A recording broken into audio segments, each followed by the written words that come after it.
Hello and welcome to another Monday live stream. My name is Shane Olson and today we're going to be continuing sculpting with this amazing concept by my good friend Joshua Black.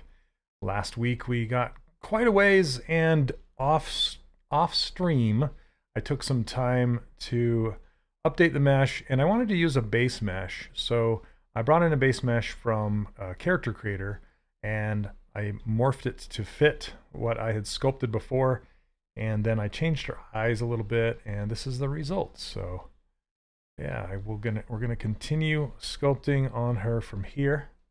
Hey, what's up, Mark? How you doing? Oh man. What's up, Neil? Okay, so I just want to get some lower lashes on there, just a little bit. I know she's looking a lot different from when I left last Monday. I'm trying to remember, she's got real subdivisions? She does. Okay. Hey, what's up, Jazzy? How you doing?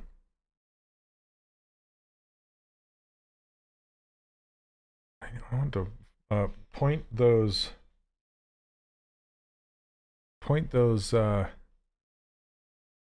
eyelashes outwards. Hey, Synopsis, I am.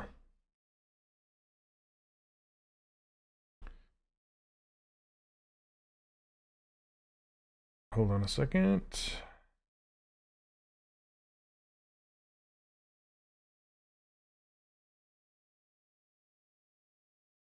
How is everybody doing today? You guys good? Hope so.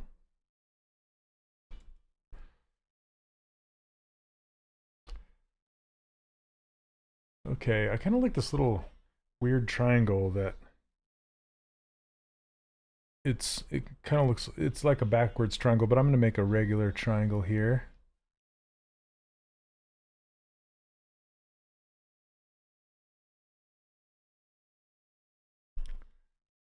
Okay.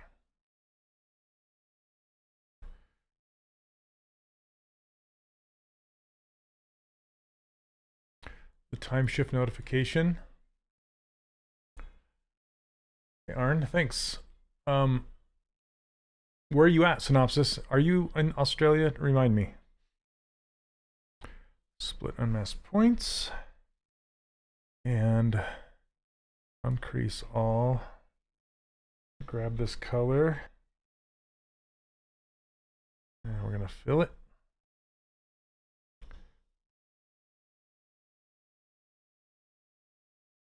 Oh yeah, you're doing Old Man Charlie Brown. Nice. Northern Ireland. Oh, that's right. That's right. Okay.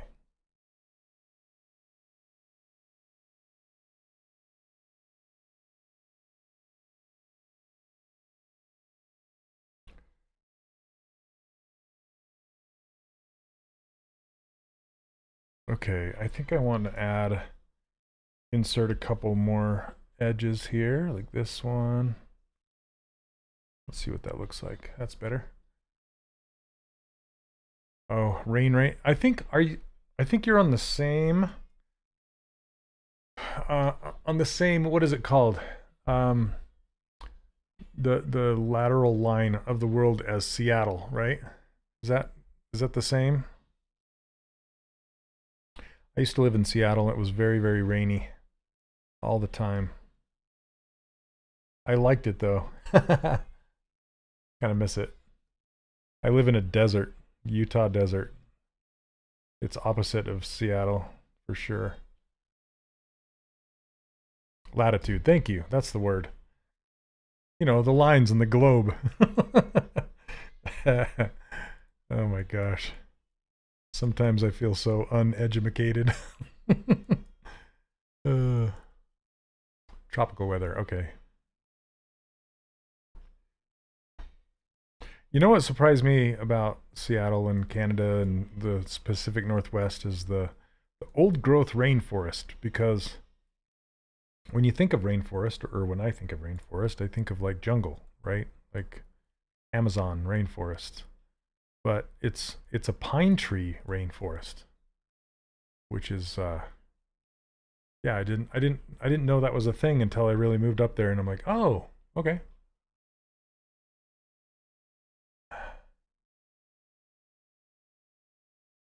It's funny, Synopsis, you put those emojis on there, and uh in my streaming application, I don't see them. I just see the words. It says eyes purple crying.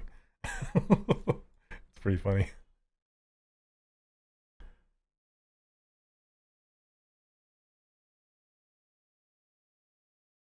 Okay, so what I'm thinking about right now is I'm wanting to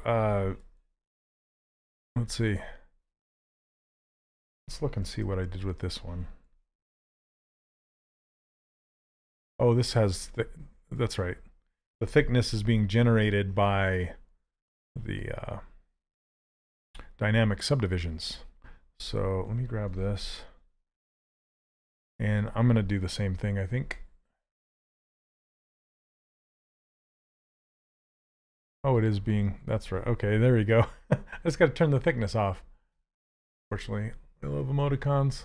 They tell you what you think. Yeah, yep. Kind of. Yeah, I like them too. But I'm just telling you what I see on my side. It's kind of silly. But the Shay one from Twitch I saw. Yeah. Weird. Got a Shane stream. You did. I'm live. Hello. Welcome, welcome. I'm glad you were able to catch me live. I stream the same time every Monday. So if you're trying to catch me live next week, same time, same bat channel. Is there a way to share images in the chat? I don't believe so. I want you to explain creating a plane. Those for animating based on a posed concept. You won't do it in the stream, but are there videos you can recommend? David, I don't understand what you're trying to ask me. That's probably why you're wanting to show me a picture. Creating a plane?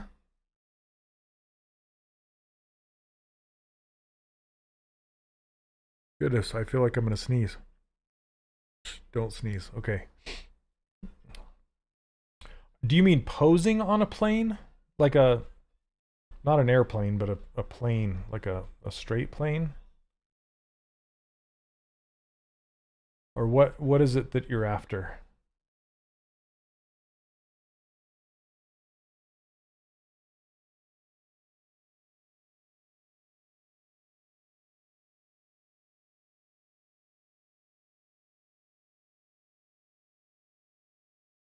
Just trying to get this eyelash to not be so embedded in the head. Embed in the head.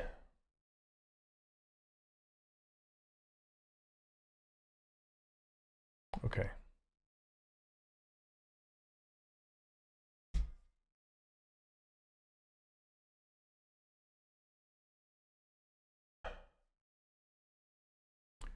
Plain, straightforward to posed character to put to character but based on.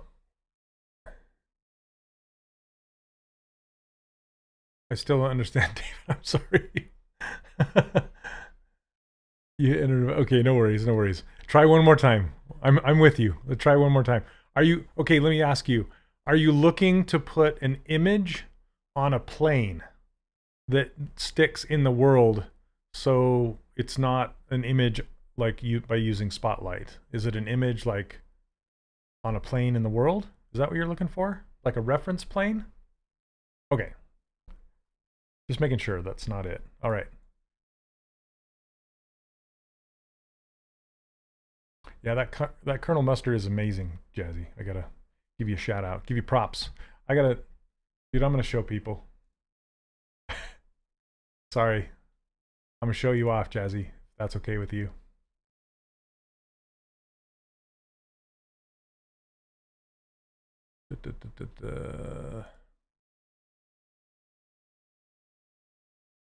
Did you not post it in final renders, Josh? What are you doing?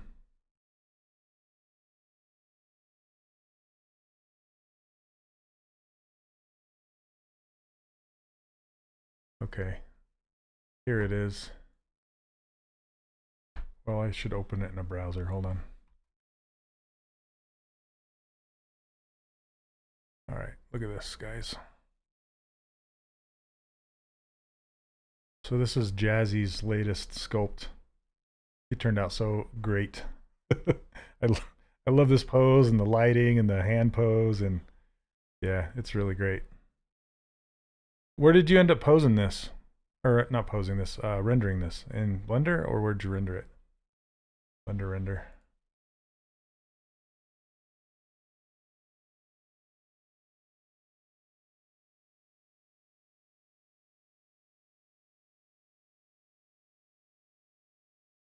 All right. Yeah, great stuff. Okay. So let's see. We got the face pretty much done. I want to adjust these lips just a little bit more.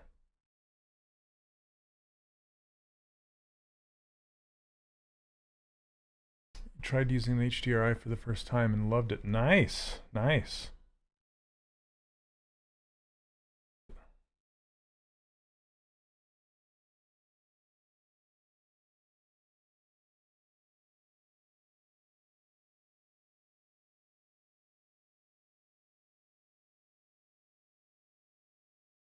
Okay. So again, for those of you just joining, this is the character from last week. I'm just continuing working on it. And this is a base mesh from Character Creator from Reallusion. I've been working with those guys to try and get a solid stylized base mesh. And I just brought it in here because I was working on it. And I thought I'd try it out. And I like it. It's really nice geometry. So you can see how good the topology is. It's really nice. And I don't have to retopologize it. So it's already there.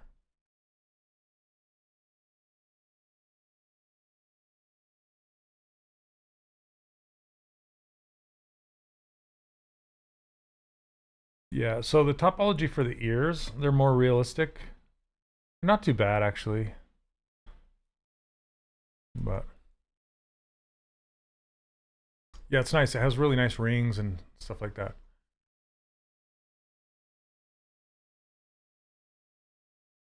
Okay, David, let's see if we can figure this out. I want to sculpt a character in a plane.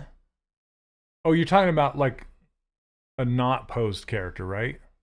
You want to sculpt a character in a T-pose, but using a concept that is posed, that isn't symmetrical, and you're saying that, and it has a motion, but you're wanting to make a, it's called, oh gosh.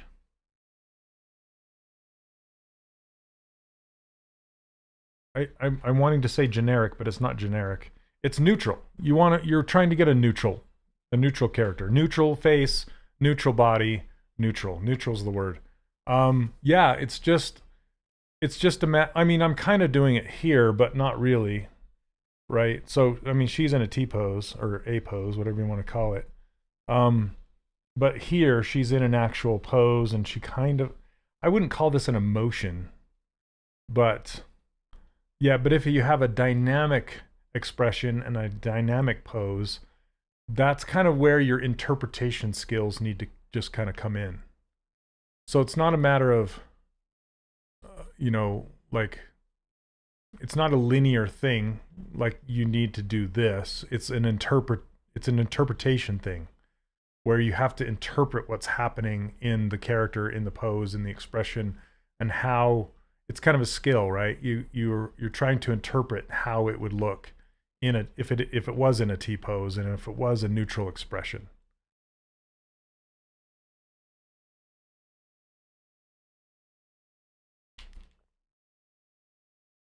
Oh, Jazzy, yeah. Did you say you were struggling with this one last time you got it unstuck? I did. So basically, one of the main things that I was struggling with is the mouth. The mouth was giving me problems. I don't even know if, let me see if I saved an iteration of it. Let's see.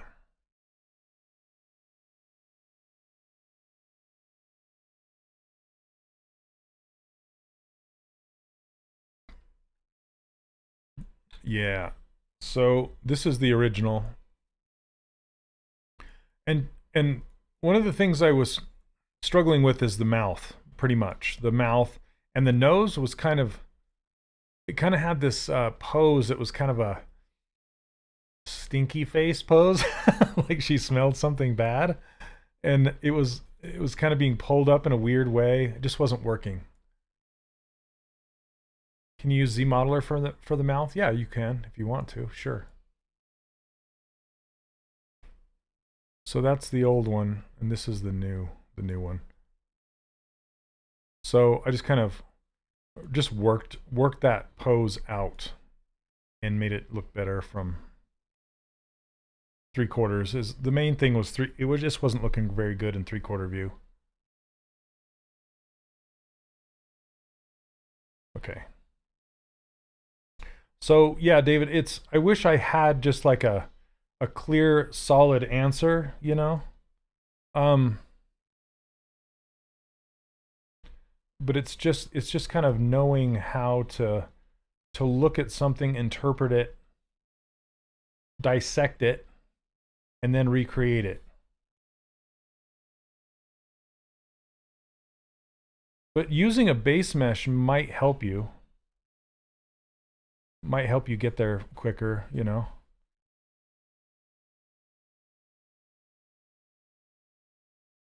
Just kind of like it helped me with this face a little bit.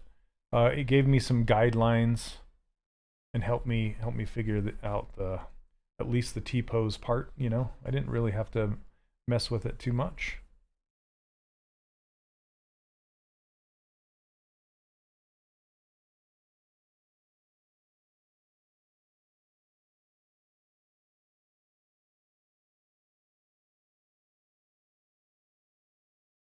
Okay, let's block in this hair and try and get it figured out.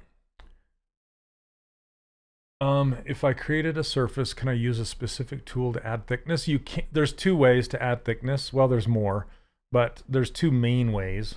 One way is to use dynamic subdivision with thickness, and you can find that under geometry, dynamic subdivisions. If you turn that on, then you can adjust the thickness right here. And then another way is to just extrude it with the ZModeler brush. And how you do that is, I'll just show you really quick.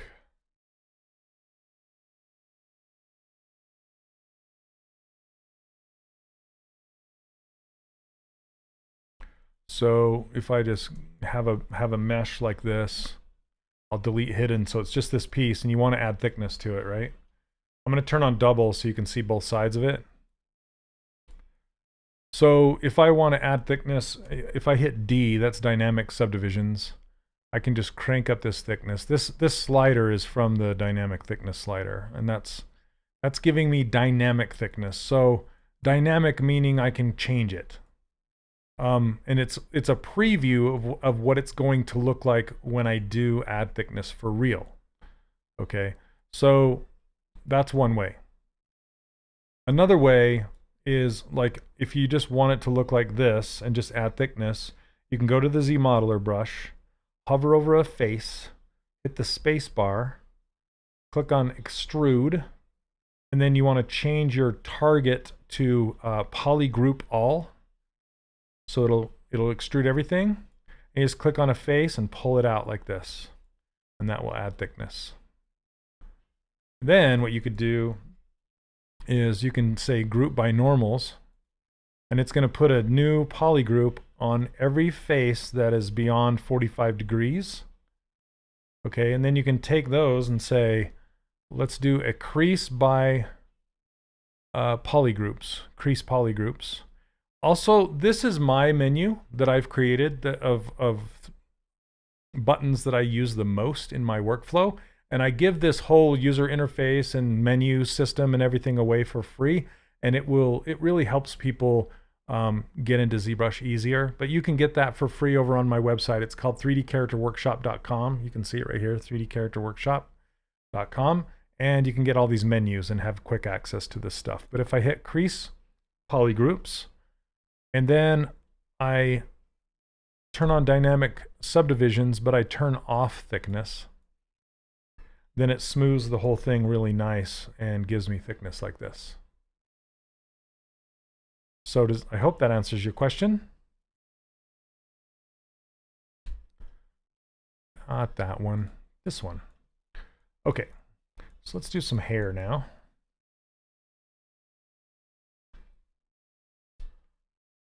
That thickness slider, what does the number represent? No, it's just an arbitrary value. It's not.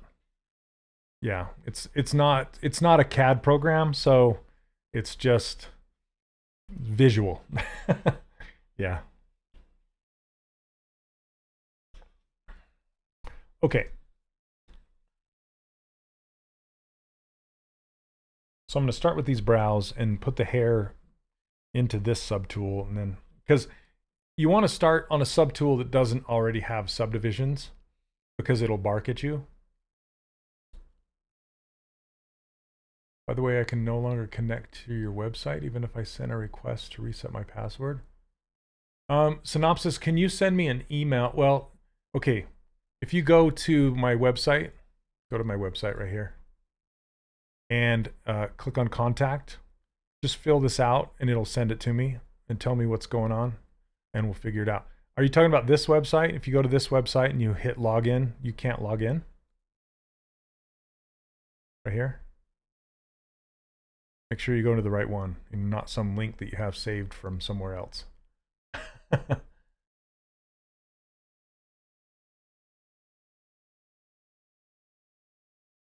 Okay. So I'm going to start with the sphere, and we're just going to start blocking out this hair. I'm going to bring this down a little bit so I can see it. Okay.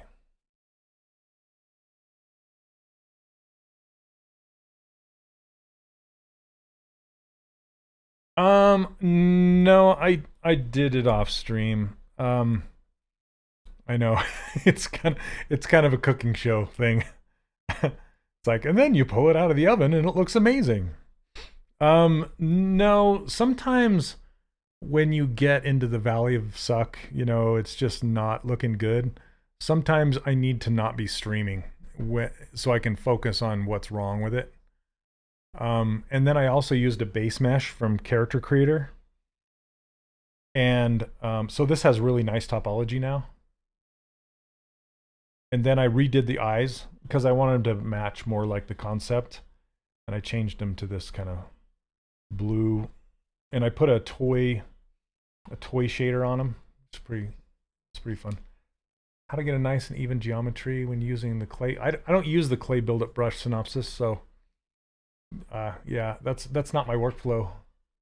Is there a certain way that would recommend which videos from your course to watch and learn from first? Yeah, Shay, so it depends on your skill level where you start first. So I would recommend starting out with the because I know there's a lot of stuff in there. There's a lot. But I used to have the original course, which is well, I can just show you really fast because you get a behind the scenes look of how much stuff is in this course. So this right here is the original course. This one I recorded 5 years ago. Okay, so it's older and the workflows are a little different, but it's good. There's a lot of good information and it's quick and it's scripted and the videos are shorter. And then there's this one. This one's newer. And so if you click into here, just go through these challenges over here on the left, like this. I would start right here with this block out challenge, and just block out these, you know, go through this stuff, and then go through the anatomy stuff. You know, here's all the anatomy stuff with hands and faces, and then this is talking about sculpting geometry, like what the difference is between Sculptris Pro and Dynamesh and stuff like that. And this is also a good one, this mini bust course. It just takes you through this head from start to finish after learning all that stuff. And then I go into getting to stuff with some other creators. So there's hair and fur and costuming and props, and it just kind of builds on itself. So I would start there. But if you want to, just go back to this dashboard, back to the library. If you want to, you can start here if you want. And this is a full character walkthrough from start to finish. That is, it takes you all the way to a game character. So then, and this is also another character walkthrough that I'm working on right now. There's so many live Q&A replays. Like if you go into here, these I do a Q&A once a month, and you can see all of these are me reviewing characters. So there's a ton of these, and they're 2 hours each, and they're just a lot of me talking about other people's characters that you can learn from. So yeah, there's a lot of stuff in there, and then some industry interviews and things like that. So what's up, Eric? How you doing, man? Okay. After learning in 3D Character Workshop, is it easier to get a job as a freelancer? Well, I'd say yes, because there's a lot of my students have gotten work after going through the course and learning it and putting in the time and the effort, including like Ian. Like Ian that works for Maxon, he's a student of mine. That's kind of where he got started. I'm not taking all the credit, but it's part of how they've learned. So is there a poly paint layer? No, there's poly paint, but it's not on a layer. Is there more content coming to your course? If so, what are you working on? So there's a couple things that I want to finish, and one of them is Lion-O, because I want to talk about 3D printing some more. And then I also need to cover eyes inside of the anatomy section. Just getting a job is easier. You feel more confident in the process, and when you get an art test, you know you can easily do it. Thanks, Eric. Yeah.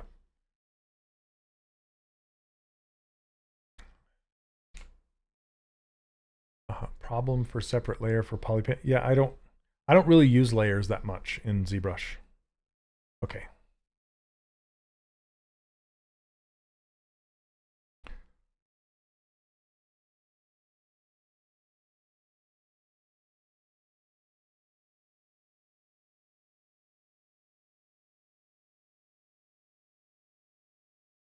Hey, Animal. Oh, I saw your message, but it was late.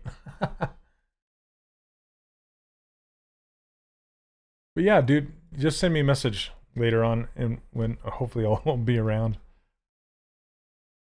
Okay, so I'm just gonna kind of shape this.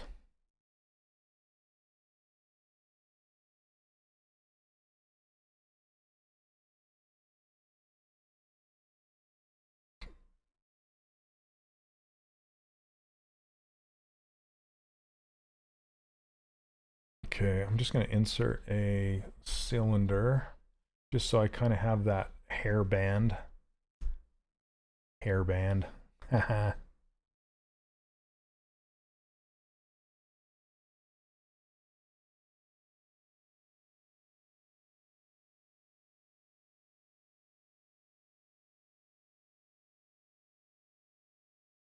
All right, I'm going to split this off.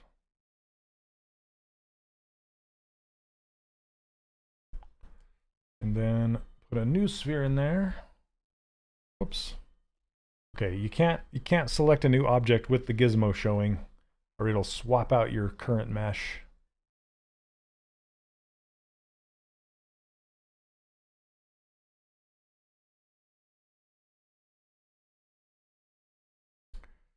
Okay. So now this is kind of two pieces. I'm just looking for the volumes right now.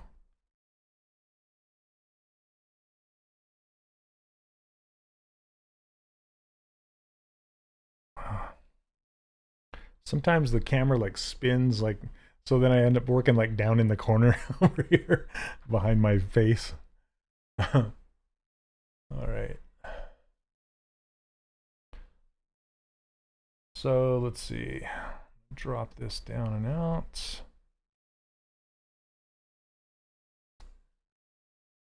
taken a lot of the course, whether you're a stylized sculptor. Yeah, you're a realistic sculptor. Realistic or stylistic. What would be the hybrid? Change course would work for you, and is the basis of my workflow, whatever I'm doing. Thanks for the testimonial, man. I appreciate it. Yeah, I actually have a lot of realistic sculptors that end up taking my course.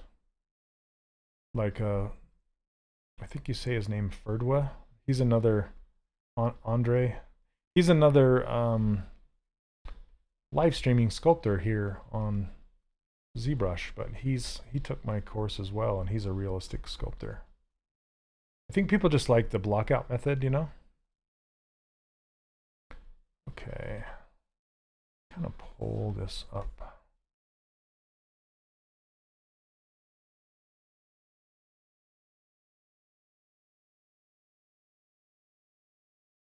No, I think I'm going to make those a separate piece.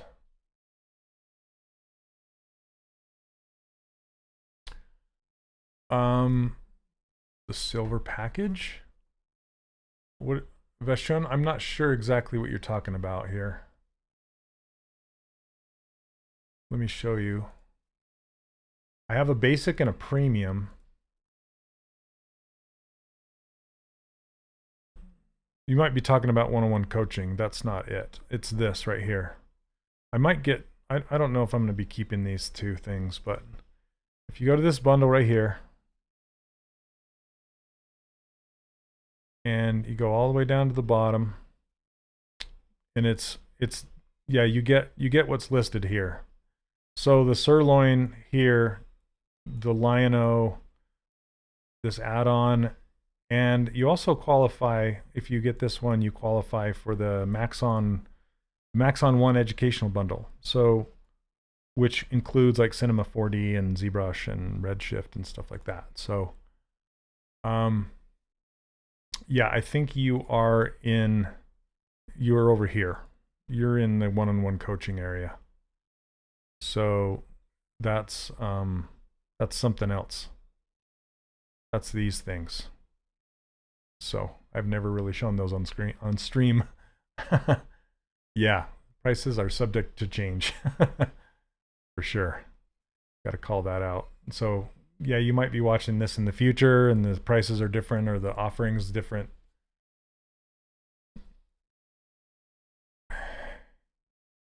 Thanks, Ghost of Christmas Future, tapping on my shoulder. Honestly, that's why I never show the prices or talk about the prices during my live streams, because sometimes they change. What do you use for rendering your characters? All sorts of different things. It really just depends on the end result that I'm going for.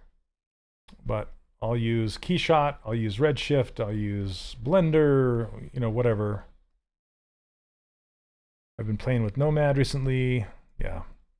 But yeah, I think Keyshot and Redshift in particular, because it's so easy to just send your model over there without having to do much to it. All the other software, there's some prep involved. You have to do some stuff. Okay, so let's start blocking out even more pieces here.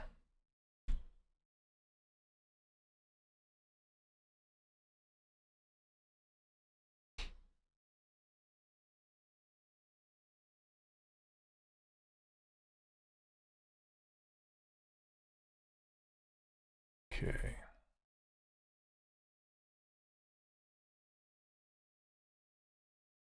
Snake hook. Now Ashley's going to show up because I said snake hook. You know what's crazy about snake hook is it's kind of like a whip, like if you're trying to whip cake batter or something like that, you know, you can actually grab it and like do this with it, and it will roll it and stretch it and turn it.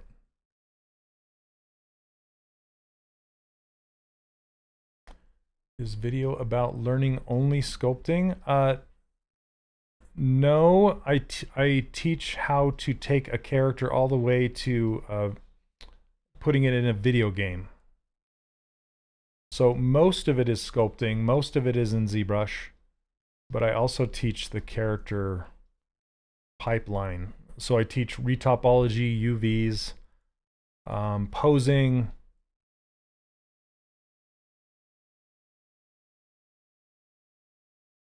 all of that.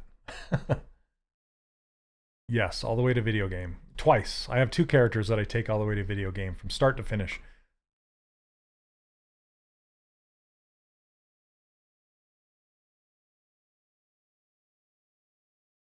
Yeah, I teach all of that without the high price of a college. Okay, so you can see this piece now. It's being stretched all crazy. So I'm going to Z-remesh this.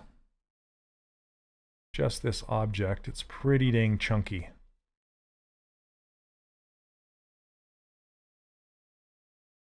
It's fun to see her with just this one hair. It's one chunk of hair.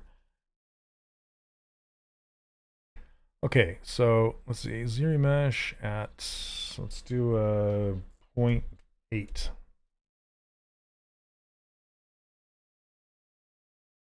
There we go. That's not very great. It tries to remesh the stretched out chunky geometry.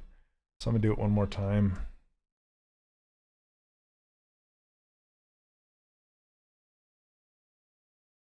I don't know why I'm over there.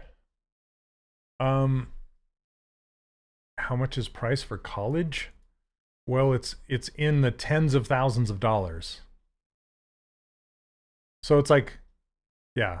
I mean, my course is under $1,000, and college is over $10,000 at least, if not more. Let's see. So what are you saying? Layers are like Photoshop, morph target is for storing mesh. Are you asking me this question, Shindo, or what? Is somebody asking about morph targets? Did I miss a question? Oh, I'm confused. What's the difference between layers and morph targets? So morph targets, a morph target is like saving the mesh in its current state. Yeah, it's like saving it in its current state. And a layer is also, it's kind of like saving it in a current state, but you're actually, it's like Photoshop where you can add to it. You can add more detail or color on the top of what's there, so you're not actually like destroying what's underneath, if that makes sense. And then a morph target is just basically saying, okay, save it how it is right now so I can go back to it if I want to. And it's like a swap. I can swap between where it was and where it is, and where it was and where it is. So that's kind of what a morph target is. It's like a layer that you can swap back and forth from. I don't know if Blizzard does interns. I'm not sure. Synopsis, 10,000 US dollars. But it's way more than that. I'm just saying it's at least that much. Do you often Z-remesh as you block out to resmooth the form? Yes, I do. Yeah, I do. Are all the models printable? The models that I try and do, I like to try and make them printable because I like to print stuff.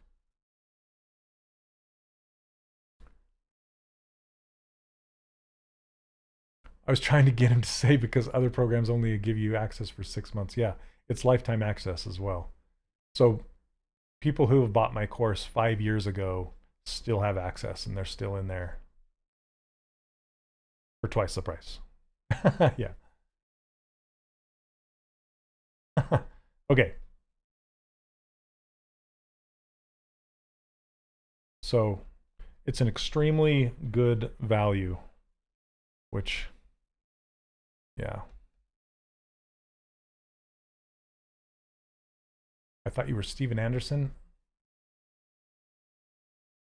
Oh, did it not change? Okay, let me change it. I thought I changed it.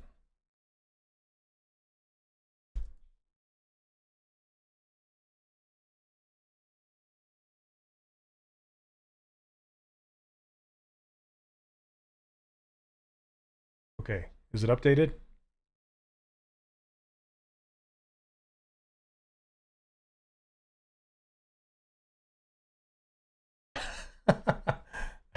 Thanks, man.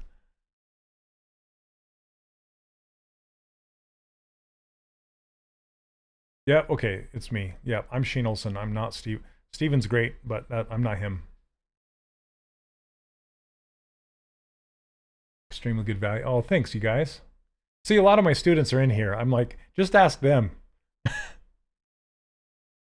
In my course, I teach how to render in Marmoset Toolbag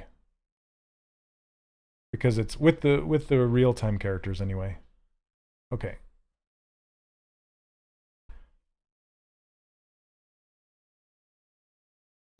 And I'm thinking about starting.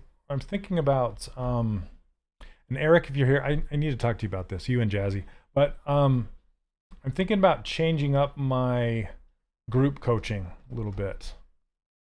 I ran this a little, it's called an acceleration program for a while, just as an experiment, just to give people more one-on-one time with me. Well, it's like it's group coaching, so it's like mentoring.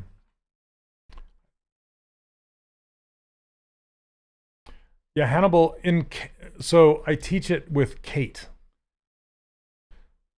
Sorry, I don't mean to keep, I'm apologizing to the Maxon people because I don't really talk about my course as much as I am right now. But my sales have dipped, so I need to talk about it. I need to get my sales back up. So tell all your friends. Okay, hold on a second. I'm not teaching animation. I teach sculpting and character creation. I don't teach rigging. I don't teach animation.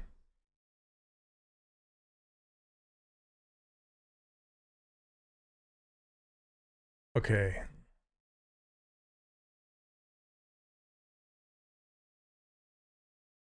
So Hannibal, if you go to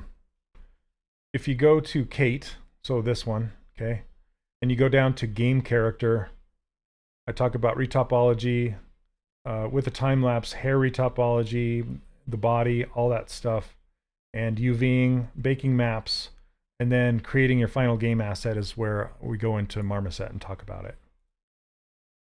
Right here. So this is Marmoset right here. That's it. That's it. Hey, what's up, Brad? Good to see you, man. And then if you, I can't remember, for those of you who have watched Sirloin recently, do I take him into Marmoset or is that all Substance? I'm trying to remember. So Sirloin is a whole different thing. Substance Painter, I believe. Yeah, this is Sirloin. This is Substance Painter. Yeah. With Brendan Bankston. He's a good friend of mine. He helped me out with this one. Guest. My just rendered in texture. Okay.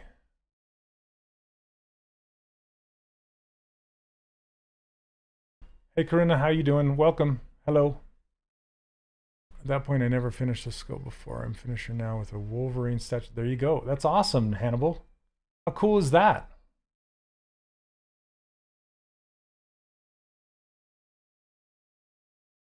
Yeah, it's kind of an intro to Substance. The reason I don't go into Substance in my course that much is because Wes McDermott over at Substance does such a fantastic job teaching it that it's like it's kind of a waste to reteach it, you know? In my opinion, but maybe that's not true. I don't know. I mean, Wes makes fantastic tutorials, that's true, but I wonder if people want more from me in Substance, but I would need to learn it a little bit more. Okay. Let me focus on this for a bit, and then I'll answer some more of your questions. I'm being really slow today. It's like been 46 minutes, and I feel like I've just kind of blocked out some chunky hair. I love your questions, but let me focus just a little bit.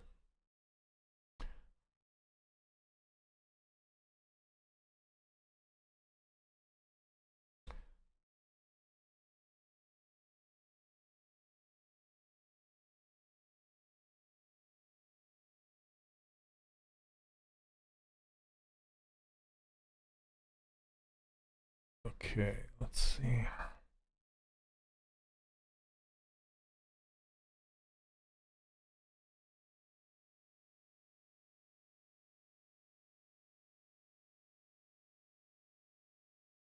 Okay, ZBrush really isn't really a rendering software. Yeah, it's not. My Marmoset Blender sometimes Sunset Painter are good for rendering. So yeah, Redshift, Keyshot, Blender, you know, even Arnold in Maya. There's so many different ones. Any student portfolio? So I have.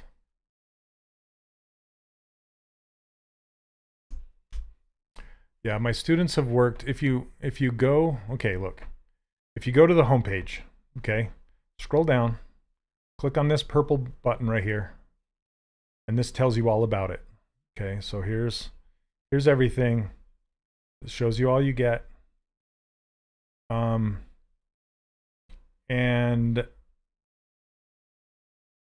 this is my stuff. And then keep scrolling, and here's some testimonials, and this is all student work right here. All of these, and I keep updating these, but for the most part, there you go. Okay. And then I have a Instagram, and I need to update that with some more student work.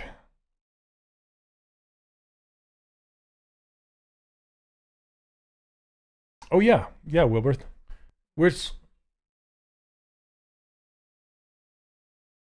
So I just showed Josh's earlier today. I can show it again because it's amazing. Check this out. This is he's actually hanging out in the stream right now with us. This is his amazing character. Look at that. So great.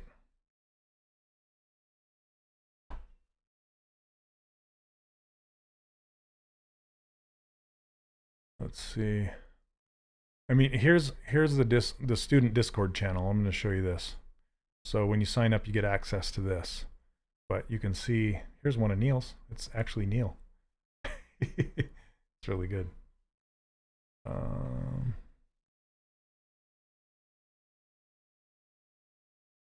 And Brad was in here. He's got some, yeah, just some really, really great ones. I can't claim this one because Angelo also learned from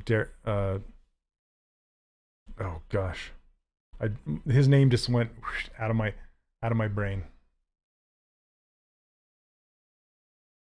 Anyway, he learned from someone else too. Yeah. So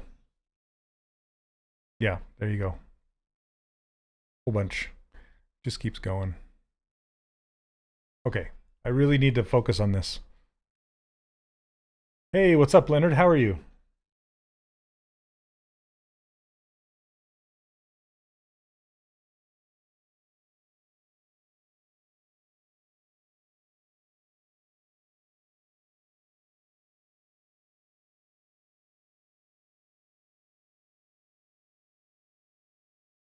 Recently saw one of your student work on LinkedIn. SpongeBob, which one? I'd love to see it. I'm not on LinkedIn that much. I need to be. Living the dream, man. That's good. That's good.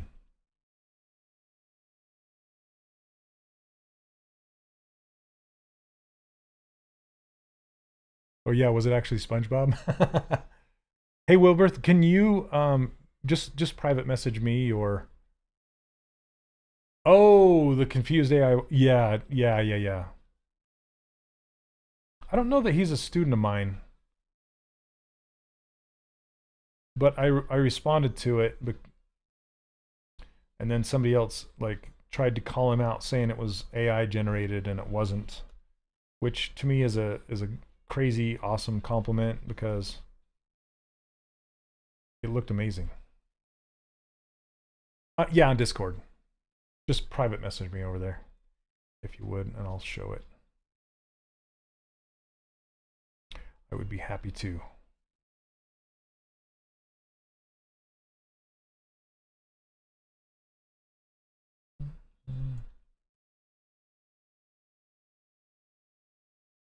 Okay, I'm trying to figure out this, how this spirals in my head.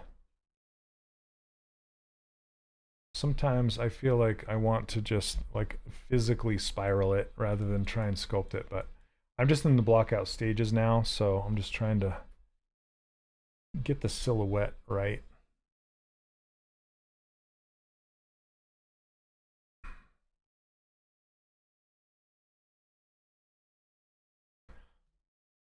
Okay. Apply this. Delete the lower.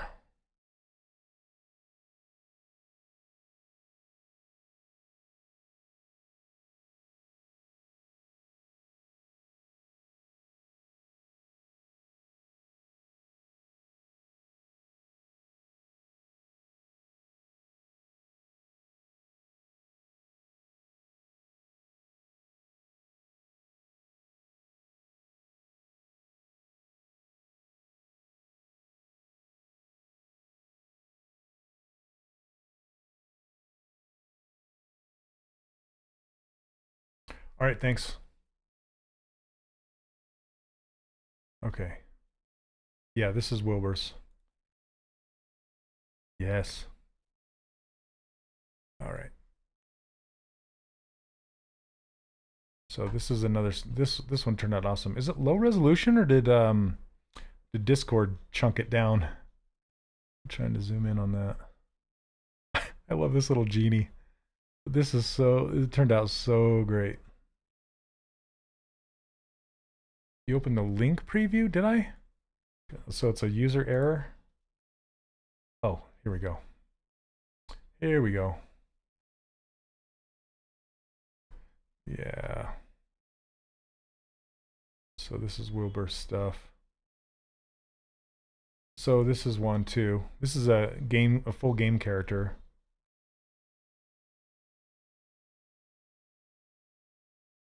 Yeah, see, good topology, good map baking. There you go. Here's the maps. This is a really good presentation, Wilbert. Good job on this. I don't think I've seen this yet. It's nice.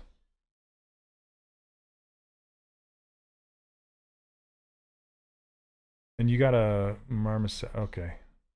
Let's check it out. Yeah, look at that. Boom. Do you have a marmoset viewer on here? No. And there's the, sorry, I'm scrolling too fast. Yes, he's in here. So Willstar Mojo is him. That's him.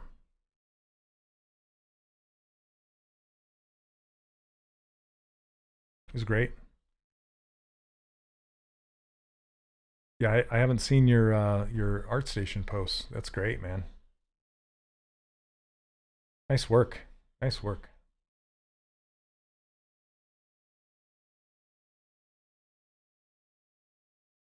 Oh, he's over on Twitch. But you should, okay, can you see above my head, see the chat? I'm streaming to YouTube, Twitch, and Facebook right now. So. Sorry, I don't. Shush, Siri. So Wilbur's over on Twitch right now. He's here. Okay.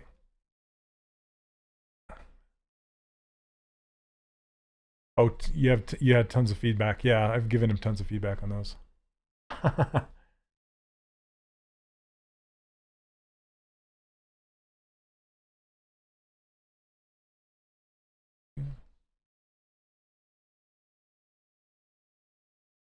Okay, I'm gonna remesh this piece here.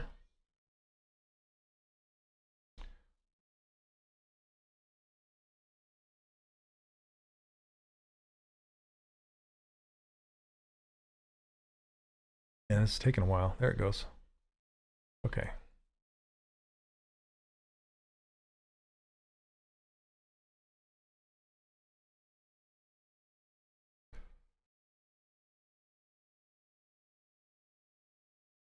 So what have you been up to, Leonard? Anything new?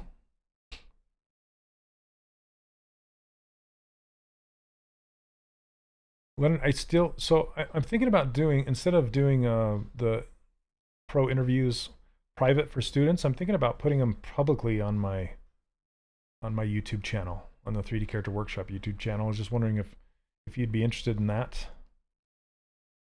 I'm going to do one with Jerome soon, hopefully, depending on his schedule and stuff.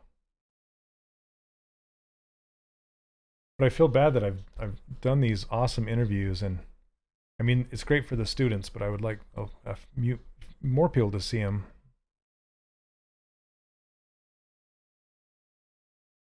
They're really great.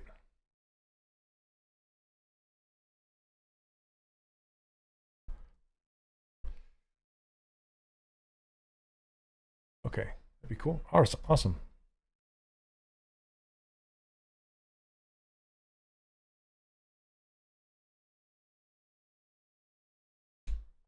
Yeah, I have been streaming on my own channel. And I will be streaming more ZBrush over there as well as other programs.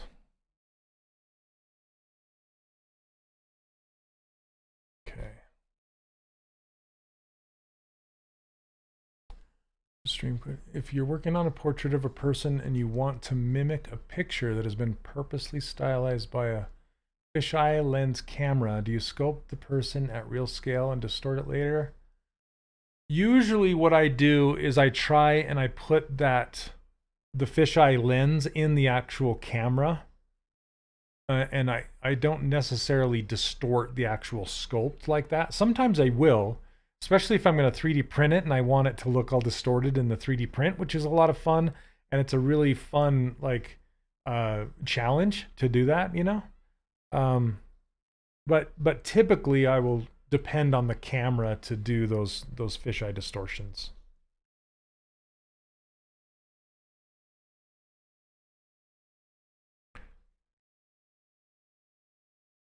And sometimes I will actually, if you're using a software that can have multiple cameras, I'll put the distorted version in a different viewport, so I can work on it in one viewport and edit it in the other, you know. Does the 3D Character Workshop teach a real-time character? Yeah, that's what a game character is. A game character is a real-time character. And that's what I was just showing that Wilberth did. So it's not different. It's the same thing. Finish a Battlestar Galactic Viper helmet from the 70s? Oh, I'd love to see that. Doing Young Thin Buster Rhymes and Biz. Oh, nice. Dude, are you going to print them out then?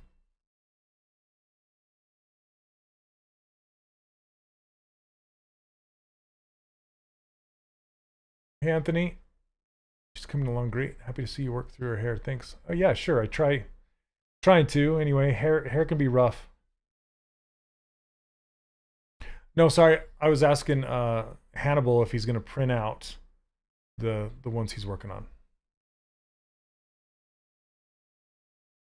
So you can do a render and a print. Okay, if you're going to print it out, then I would work the distortion into the model.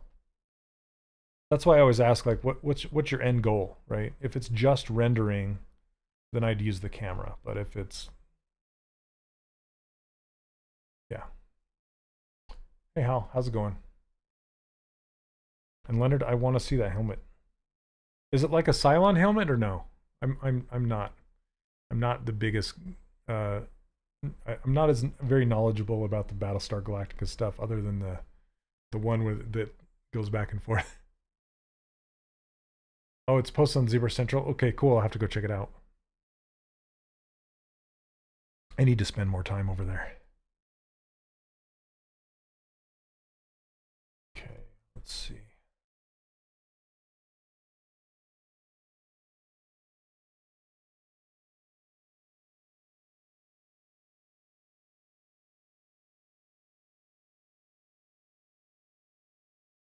If I'm lucky, it'll become a statue, so the render is to generate interest. Got it. Okay. If there's interest, I'll print it for the 50. Dude, did you see Guz? Did you see his stuff? Guz. I think he just did a whole bunch of them. He doesn't print his stuff out, though. His is all renders. as far as I know.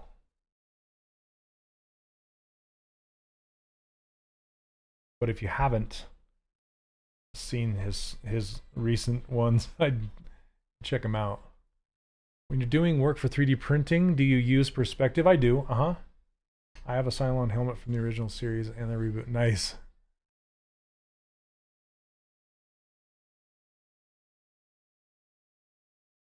Let me see.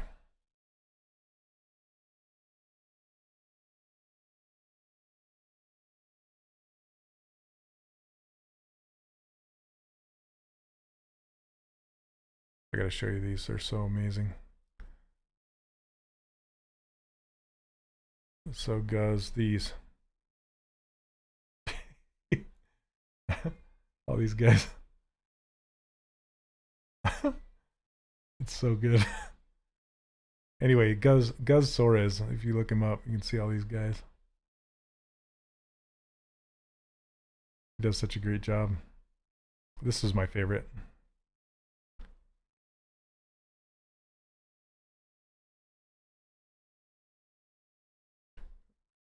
I'm glad your style's a bit different. Yeah, dude, that'd be fun. You should do it. If you're passionate about it, do it. That's where the best art comes from.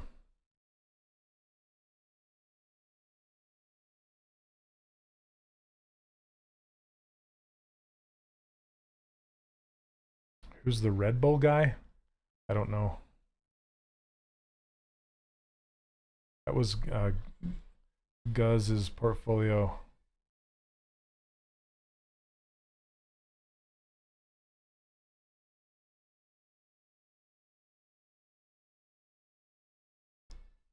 Hey Graham, how are you? I'm doing well, thanks.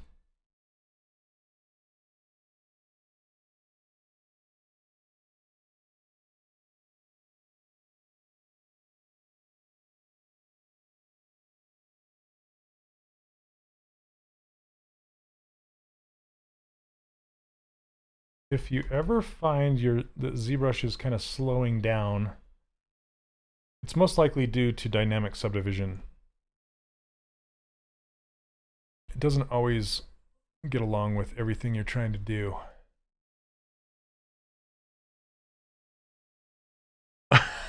Yeah, Leonard.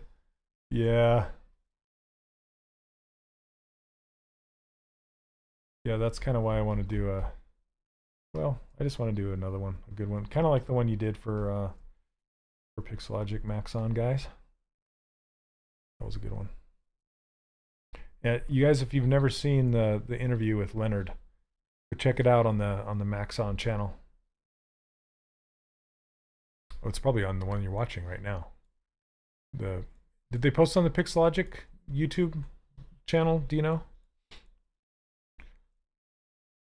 I wonder if they're ever going to change the name on that YouTube channel, or just leave it as Pixelogic. Start with dropping 50 cents. Nice. Fun. Sounds awesome. Okay, so see how this is getting super chunky? So one thing I can do is just turn on sculptris and just hit it with sculptris. But I need to have it low enough. Let's go super low. There it goes. May the 4th stream, that's right. I'm the last person about 3:30. You can post it here if you want.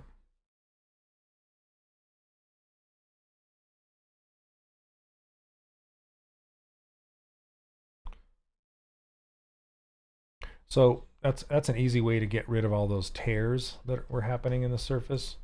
You give yourself some more geometry. So you can either Z-remesh it, or you can Sculptris Pro it. You can Dynamesh it. There's so many different ways you can do things in ZBrush. You can even use Snake Hook while Sculptris is on, and then you won't run out of geometry or shard the mesh. I think Ashley really likes it when it shards, because it leads to happy accidents.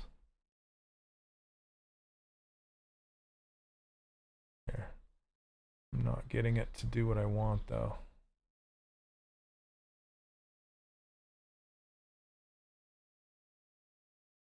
I did use smooth,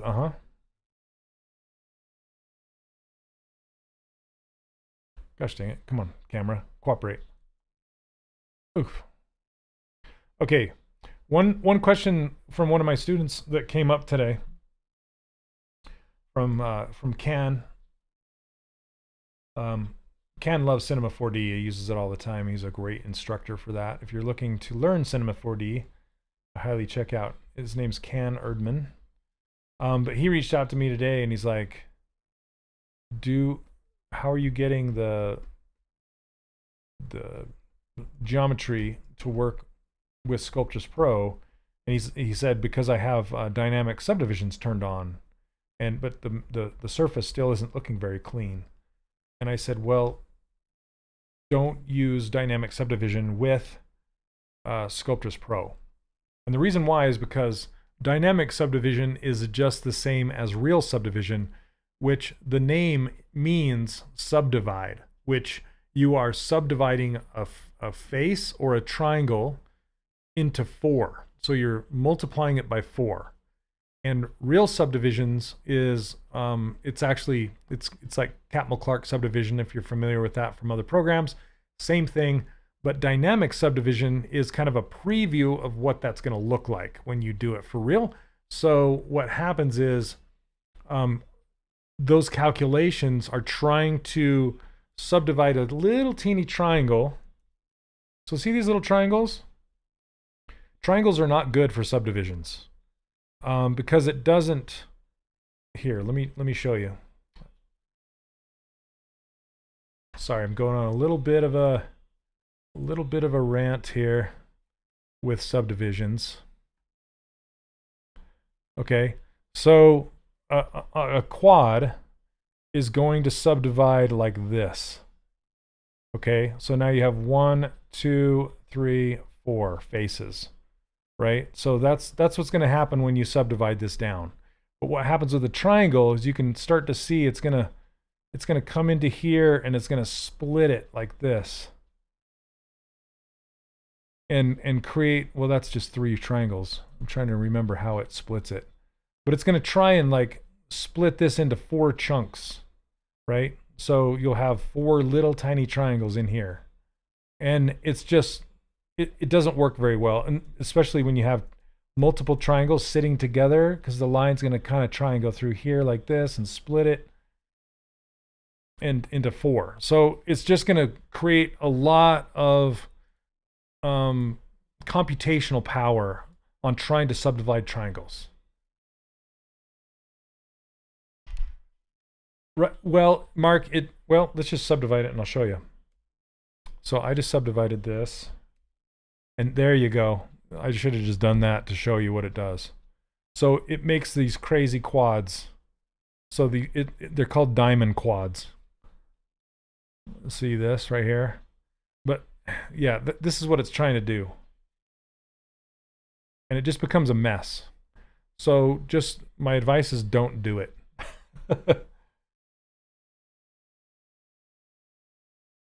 Just use, if you're going to use Dynamesh or Sculptris Pro, don't use subdivisions. That's my advice, and I'm sticking to it.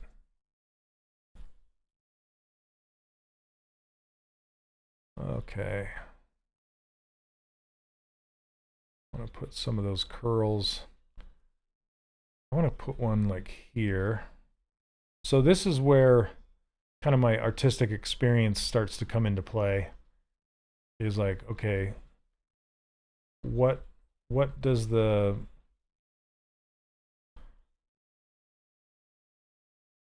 shape language tell me what this would look like in the back, right? Like where would other ones be, and how I want to add some that are a little smaller maybe, that you would see from different angles. When you have to learn to live with the surface looking faceted, and you put somewhere else you can smooth shade it. Yeah, so by default, ZBrush does not smooth shade, which makes it so you want to subdivide more. So your surface is kind of look chunky like this. But if you, okay, let me just do this and show you. Because eventually, you just kind of have to learn to live with what this looks like right now. You can smooth it down and it still looks okay, right? But eventually, you can duplicate it. So here's my hair. I'm going to duplicate this. Okay, so we have this now. It has these eyebrows with it. That's okay. Anyway, what I'll usually end up doing with something like this is, I'm going to get rid of those eyebrows. Delete hidden. And then I can stitch all this together. So remesh by union, which will stick it all together. It'll stitch it together. So now all these pieces are stitched and I can smooth them out. Even this one, I can smooth it out with sculptris. Okay, and then eventually what I can do is Z-remesh this. And I don't necessarily want to keep the groups on it. It looks like a kind of a mess right now, but I'll turn off keep groups, turn the poly count up to like 5,000, hit Z-remesher, and then it should give me a really nice low resolution mesh that I can then subdivide, and a subdivided low resolution mesh is the cleanest mesh you can get out of ZBrush. Okay, so while you're working with Dynamesh or Sculptris Pro, don't worry too much about the surface smoothness. Okay, so here's a low resolution. See how good it did with that? Okay, now if I add real subdivision levels, like, so Control D, 1, 2, 3, and now you can see how smooth this is, and I'm going to turn off Sculptris and smooth this out. Let's go smooth this junk out. So it's got a pull right here, so it's kind of fighting me a little bit. But I can just kind of relax all this and smooth it nice, and whoops. And so that's going to be, gosh dang it, why are you popping around? Hitting the wrong keys, that's why. It's user error. So yeah, this is basically what it'll end up looking like. It's nice and smooth and clean in the end. Like this. This is a subdivided mesh right here. I hope that makes sense. But for now, I'm just going to continue working with Sculptris Pro and get it to where I need it to be. And eventually, it'll be nice and clean. Okay.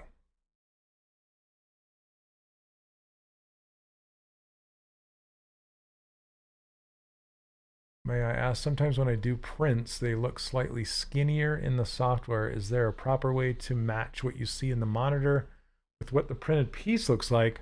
So, yeah, so what I use is this ruler. Okay, this ruler is, so I worked on Disney Infinity. If you guys know what Disney Infinity is, that's what these are in the background back here. It's Disney Infinity. And we used a ruler kind of like this, where we would, this is a real world 200 millimeter tall ruler. And I give this ruler away for free, by the way, on my website. You can go get it at 3dcharacterworkshop.com, and it comes with the free brushes. People are like, I don't see the ruler. I see the brushes, but not the ruler. It just comes with it. So it comes with my user interface, my brushes, and this ruler file. So you can just use this ruler to then measure with. And basically, what you can do is you can get a real world ruler that has millimeters on it, right? Like 200 millimeters is this tall in real world space, right? Can you guys see that in my camera? It's this tall. So you can literally lay that on the monitor next to the ruler and scale the ruler to match that.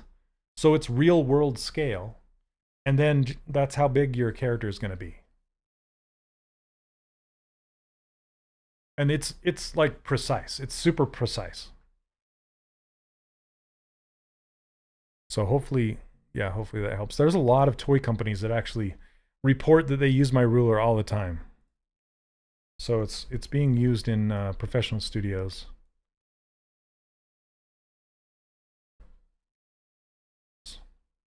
Yeah, sure.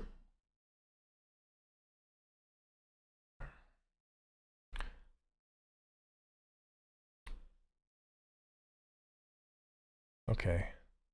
I'm trying to think. I might curl this the opposite way.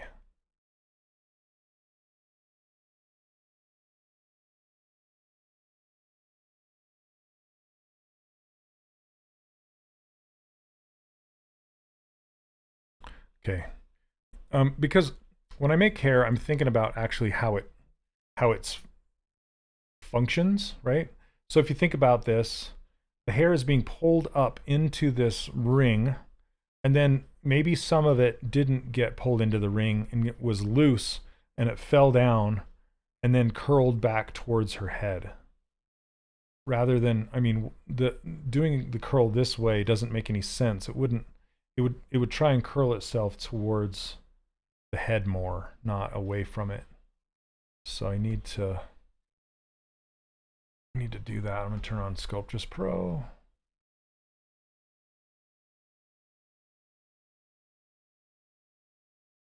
And you don't want it to be like right in the middle of the head. Maybe offset it a little bit.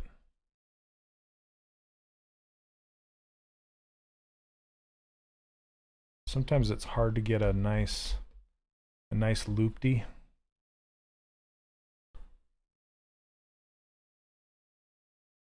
And you want it to taper.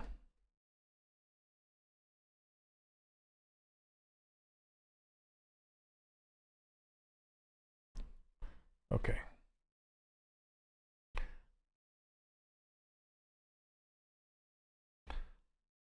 There, that looks better, I think. It's kind of, but it's kind of paired with this one. I don't know if I really like that too much.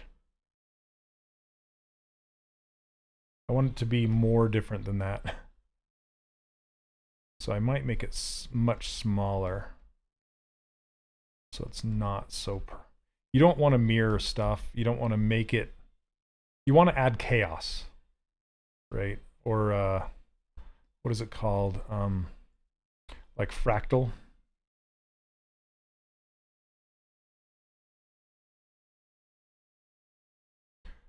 All right, are any of you gonna do the sculpt off for this year's ZBrush Summit?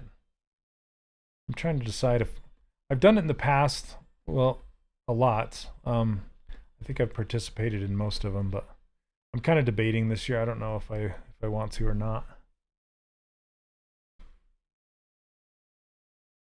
Hey, what's up, Julie? How are you? Thank you so much.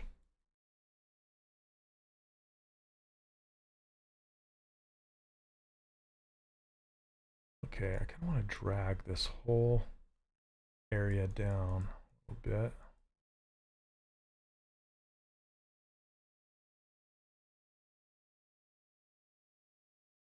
Hey, Ritwick, I appreciate it. That's awesome to hear. Thank you. Also, you guys that are like singing me praise, I would love to share it with the rest of the world.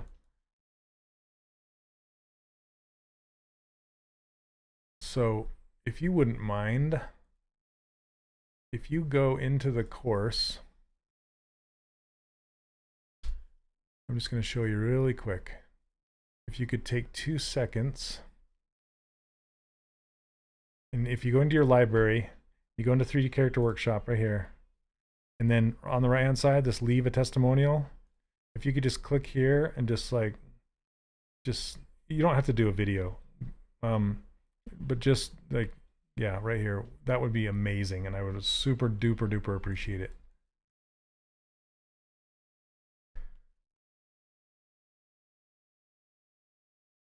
I have a question. What should I do after decimation and it's stored somewhere on the computer? I guess, what are you talking about? Like, what are you wanting to do? Like, for 3D printing? Is that what you're talking about?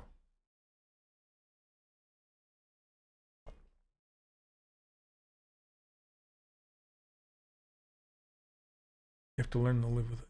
Oh yeah, Okay, I'm just making sure I hit all the questions. If I don't grab your question or if I miss it, let me know.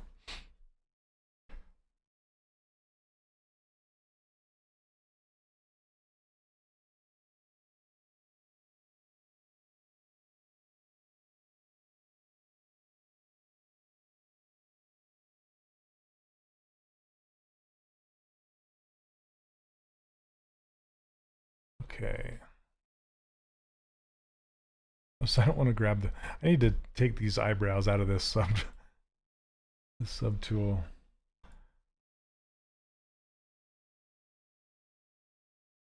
Is that all of it? Okay. Split hidden. There we go. I've developed a couple games in Unreal a long time ago. I haven't used their new stuff, but I would love to try. A student of mine, Eric, is way into it. He was just here. I don't know if he still is, but yeah, I've been wanting to check it out. My other friend Ryan does puppets inside of Unreal, and they're just insanely cool.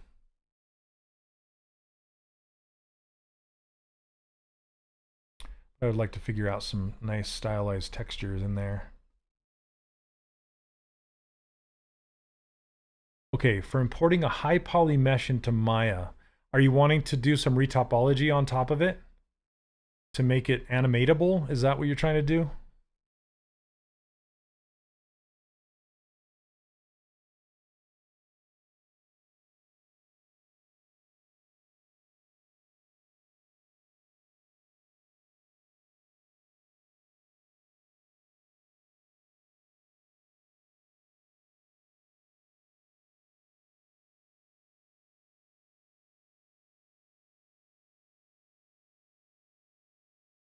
Put some planes on this hair just for fun.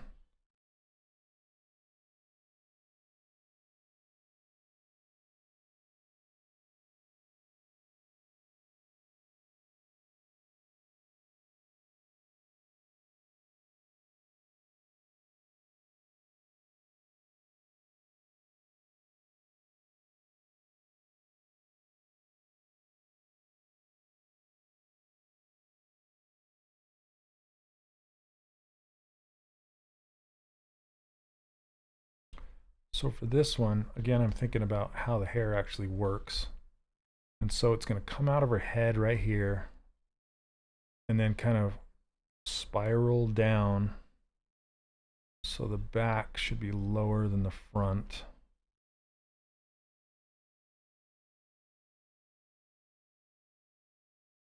And then it comes back around over here.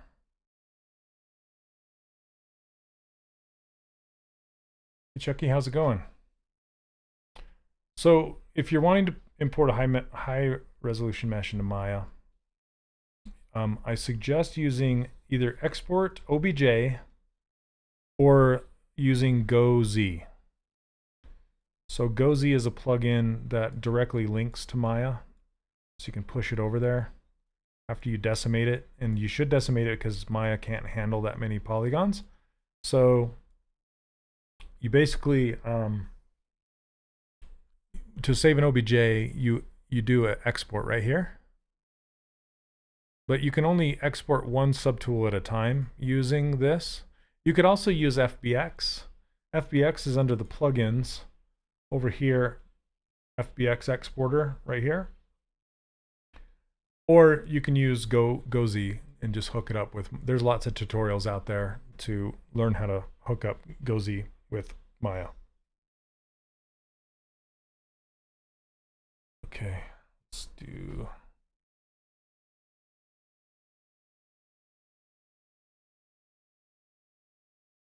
Okay, I'm just going to kind of cut this in.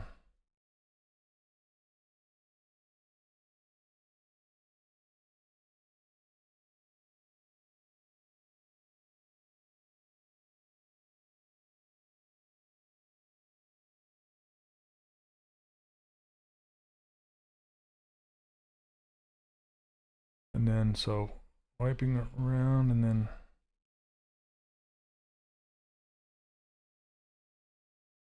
coming from behind.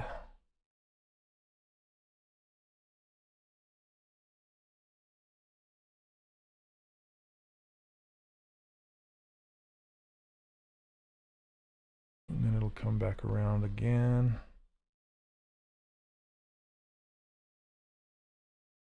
How many years have I been doing this? Well, so digital sculpting I've been doing for about 7 years. Character modeling in general, like traditional box modeling, I've been doing that since 1995, I want to say. And then, yeah, I'm old, man. I'm old. My daughter was just making fun of me earlier today. Actually, I want to kind of make it swing out this way. So, I don't know, what's that, 25 years, 24 years?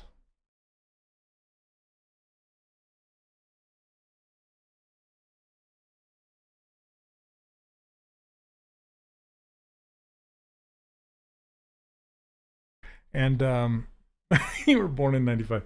Oh, goodness. What games were out back then? The first game I ever worked on was Xena Warrior Princess for Nintendo 64. What do I mean with box modeling? I mean like polygon modeling, where you start with a box and you extrude faces and disqualify for social. Oh, I'm sending virtual hugs, Leonard. I'm there too. I'm getting there. I'm getting there.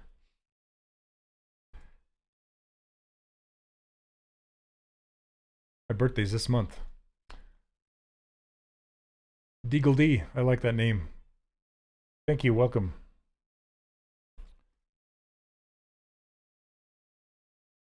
Okay, let's see here. Pull this out.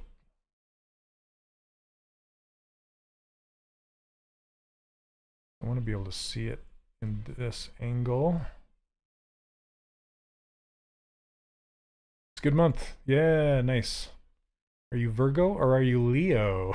Not that it matters, but I said that because your name's Leo. I should have been Leo, but I didn't want to come out when it was time, so I'm a Virgo. Overdue. Looks like I'm staying in here for a minute.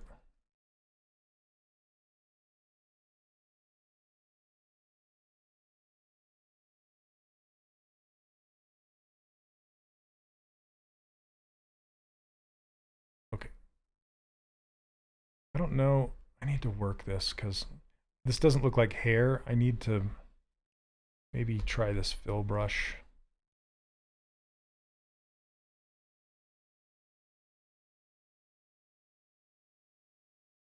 What I really like to use is this carve brush. Popular games in '95: Chrono Trigger, Super Mario World 2, Yoshi's Island, Earthbound, Panzer Dragoon. Yeah. Diddy Kong, Rayman, Wipeout. Yep. Oh yeah, sorry, Jose. I used to a long time ago. I don't really anymore. It's kind of like I think about it. I always think about art like learning an instrument, right? And they're all tied to each other. And you can learn multiple instruments, but sometimes I feel like you only have so much time to learn something really, really well, even though doing the other things will help the main thing that you like to do. Like, for example, learning how to play bass will help you learn how to play guitar, or learning how to play drums will help you keep rhythm on guitar, all that kind of stuff. So it's yeah, that's kind of how I think about it. Like, I used to paint all the time and draw all the time and all that kind of stuff, but I've just kind of gone away from it just because it's digital sculpting just kind of has me in its tight grip. And I just want to get better and better at it. So that's where I put all my focus. Played all those games because I inherited from my siblings. That's nice. Hey Yuki, how you doing? So you know, I have to, my gaming is different than my career. So when I first started playing games, I played the Atari 2600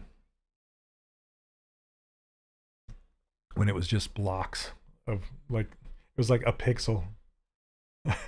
like the Adventure Dragon from Atari. Have you guys ever seen that?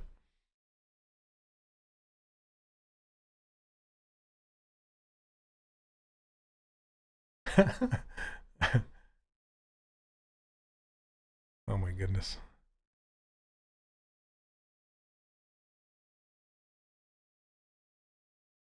So this is where I started. This was the dragon from Adventure, not this 3D one. Like, it looked like a duck.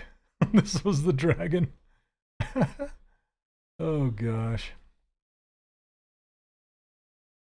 Do you have any? Do you have any games you play now? Absolutely. Yep, I'm still a gamer. So I've been playing Baldur's Gate 3, which is great. I've been checking out Palia because I really like the characters in there. Character designs are great. Diablo 4 with my friends when I have time.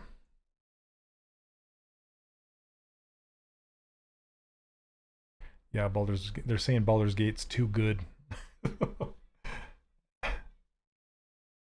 Which is funny because the company made Divinity Original Sin, and that was a great game. And they basically took that and added D&D rules to it, which I'm a D&D nerd, so it struck that nostalgic tick mark, you know, tick box.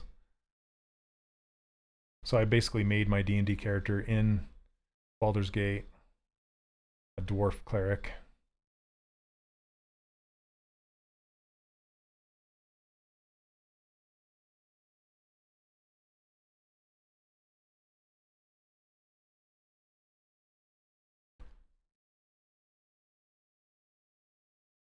Blast from the past, I work on Night Trap, the only game banned in California state. Are you kidding? What?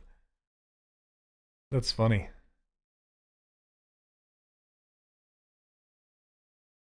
I think Avalanche, well, so I worked at Avalanche for a while, and they worked on a game called 25 to Life way back in the day. And it was kind of like that. It's like they don't want to talk about it.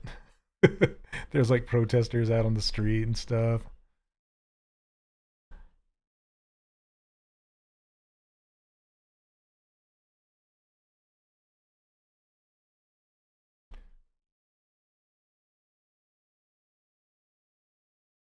Okay, let's see how that's looking. Not bad. Work for Hasbro, nice.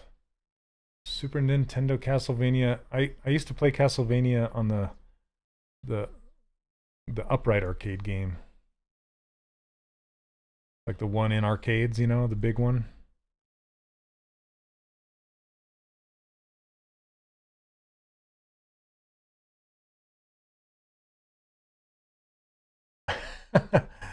He started learning character sculpting a while ago with heavy focus on blockouts, and now I'm addicted to blockouts. Yep.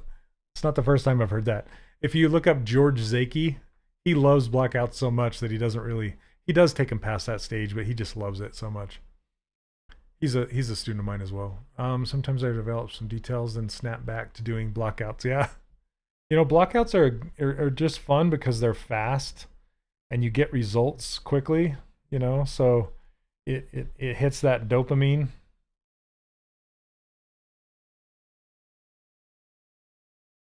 Yeah, I'm there with you.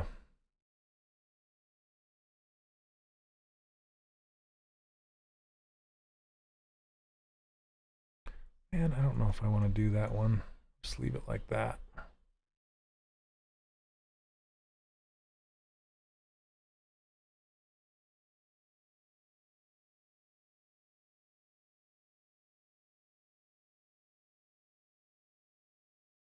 Yeah, let's do that. Sometimes you get happy accidents. You're just like, okay, yeah, I guess that'll work. Because I want this to grow out of her head like this, you know.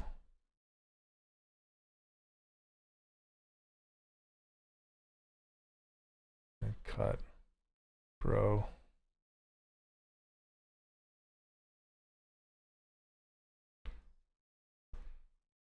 There you go.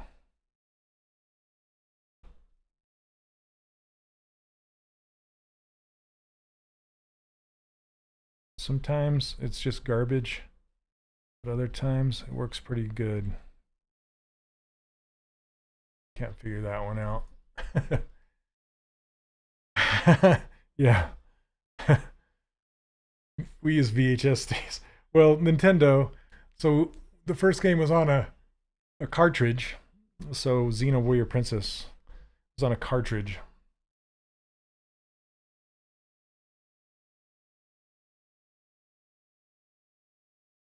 Too much.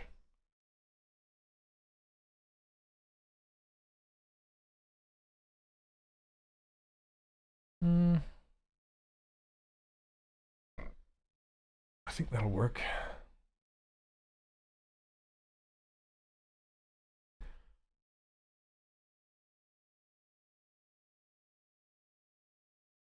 I still see some new artists on Twitch starting off a character using box modeling instead of using a digital sculpting program.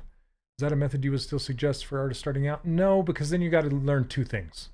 You have to learn traditional modeling and digital sculpting, where I would just recommend just learning digital sculpting, because the art is what matters. Like the end result is what matters. How you get there doesn't matter as much. And the whole reason digital sculpting took off is because it lets the tech get out of your way. As soon as you get in here and you realize like how to do stuff, then you can just be artistic and have fun with it, right? Because polygon modeling is very technical. You're extruding faces, you're cutting faces, you know, relaxing things. There's a whole other skill set associated with traditional box modeling. So now, and eventually with your high resolution sculpts, you most likely will retopologize your character, and that is when you can learn the traditional polygon modeling stuff, because you're creating the mesh that you would normally create with box modeling, if that makes sense. It's just a different route of getting there, and a more artistic friendly route, and a less technical. And so it's easier to understand. And yeah. Any tips to get oneself to push a concept further? Do I need to de-block out? No, I wouldn't say so. I mean, when I tell my students when they're first starting out what should they practice on the most is blockouts, because blockouts are 80% of the work, right? Or more. Well, more or less. I always say it's kind of like, you know, your cake is only as good as the cake. It's no amount of frosting is going to make the cake any better, right? Like if your cake is not good, the frosting's not going to make it better. So that's why I say focus on your blockouts and make them solid.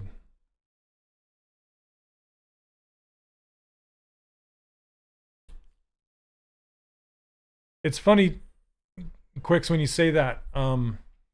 When I first started learning ZBrush and learning digital sculpting, you know, coming from knowing polygon modeling like the back of my hand, I knew it inside and out. That's how I made my living. That's how I did freelance and all that stuff. And it was a struggle coming from that world, getting into digital sculpting, because that's all I wanted to do is just subdivide my models and add some detail, right? That makes a lot of sense. But and I actually remember coming up with blocking out characters. I remember, like, it's almost like Doc standing on the toilet when he comes up with the flux capacitor, and he remembers it like it was yesterday. Yeah, for me, I remember it was at the end of Disney Infinity, and I was like focused on that polygon modeling workflow and starting with a full character. And I had learned animation from Preston Blair, like 2D animation in school from Preston Blair. And in order to stay on model, those character artists would they would draw all of their characters with primitive objects first, so they could think about it easier in 3D space. And it was just kind of breaking down the big shapes into simple forms that you could understand. And so one day I just had this epiphany. I'm just like, I wonder if that would work in 3D, just blocking out characters in 3D, right? And I tried it, and it worked better than I could have ever thought about it. And now everybody blocks out characters with primitive shapes. You know, it's pretty crazy and awesome to see.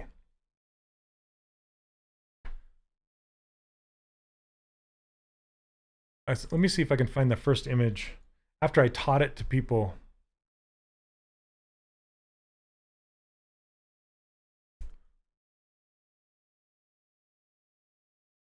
I'm sure it's still there.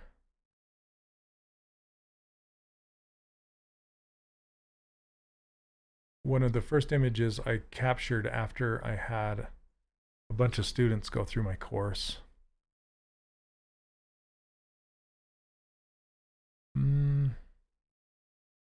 Where did it go? Let's see. Here's one of them, but it's not it. This one is a little bit after, but you can kind of see these are all student works, including, yeah, this guy's a streamer on here now, Andre.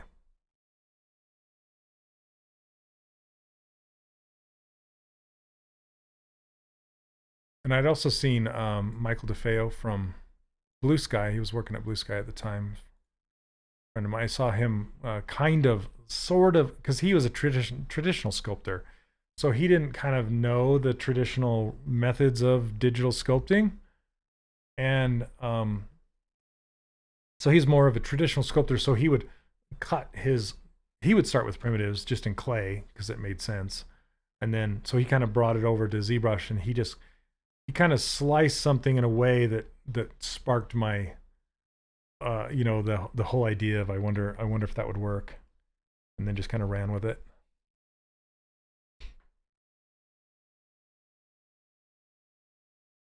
I'm having a hard time figuring out if when I just starting out if I should prioritize blocking muscle groups or just the form of the character based on how it looks in the reference. Okay, so blocking out character. Blocking out a character is all about helping yourself get to the next step. That's what it's about. So if it's going to help you as an artist get to that next step and help you figure out the muscles and how they should look, then do it. But if not, then just block. You don't, you know, do like this one, just block out the arm. You can even do it in one piece, you know. It just depends on how much of the detail information you need. That's what it's about. Thanks for Advent Rising. Sure. Yep. So when I was working on Advent Rising, I was working as an animator, not a character sculptor. And we did a lot of motion capture for that game.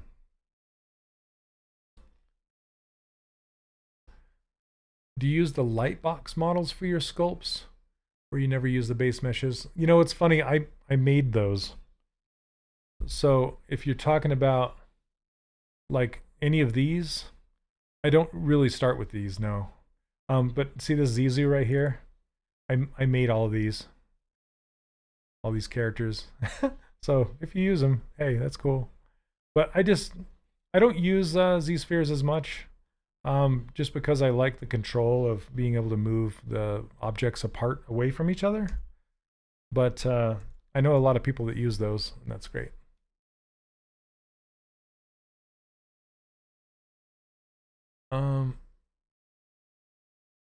Let's see. It's amazing how much of the character you can really see even with those early blockouts. Yeah, exactly. You have zero experience in art? Like I was just telling these people that were asking before, is I would practice blocking out characters. So seeing the most basic, simple shapes possible inside the character, and then just trying to block it out with primitive shapes. Primitives meaning spheres. Just take spheres, block it out, and try and get as close to that character in primitive shapes as you can. But I have a whole course on teaching people how to sculpt, starting with the absolute basics, if you're interested. Just over on my website. It's 3dcharacterworkshop.com if you're interested in that. Yeah, there are, you can also, look, if you want free, you can watch my streaming videos here on this channel. I think I have, over the past 5 years, I have like 200 and something. I don't know how many, but there's quite a few. Get all you want. Okay. You're welcome. But just like learning an instrument, it takes a lot of time to learn, and you get out of it what you put into it. So it's not going to happen overnight. Just like learning guitar or something, it's not going to happen overnight. You got to practice. You got to learn the basics, and then you'll get better. And then you'll start to learn more and more difficult things, and then you'll get better.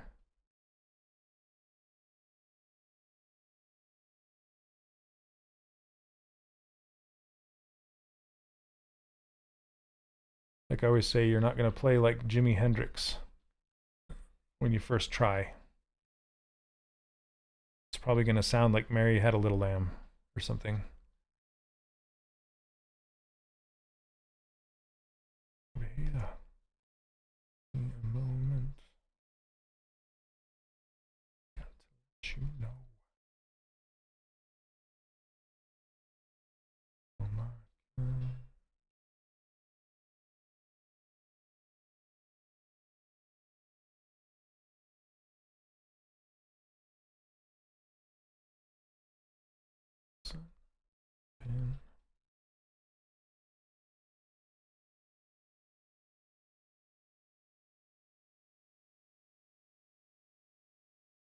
Okay.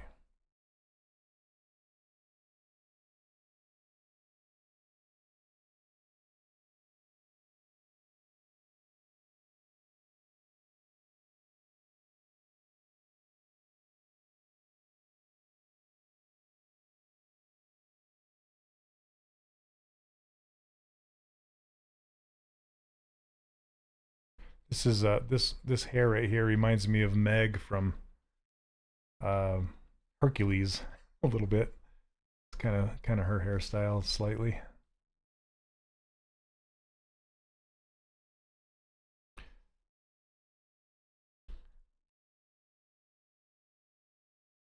Listening to good old In Excess. If you couldn't tell, I like to sing a lot when I'm sculpting.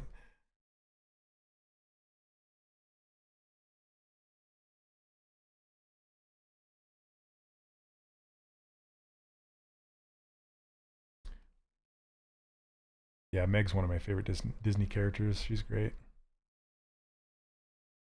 I mean, her face, it really doesn't say Meg, but the hairstyle does for sure.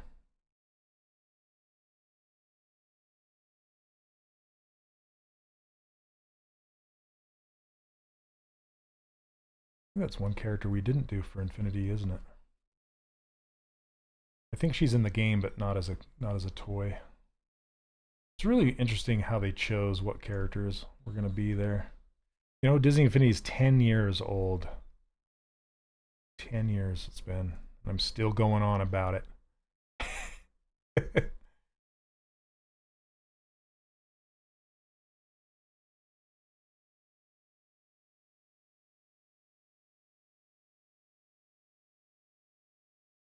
Hey, Gurren, how's it going?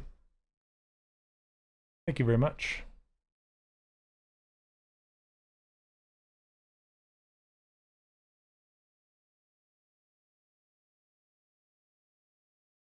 Let's see.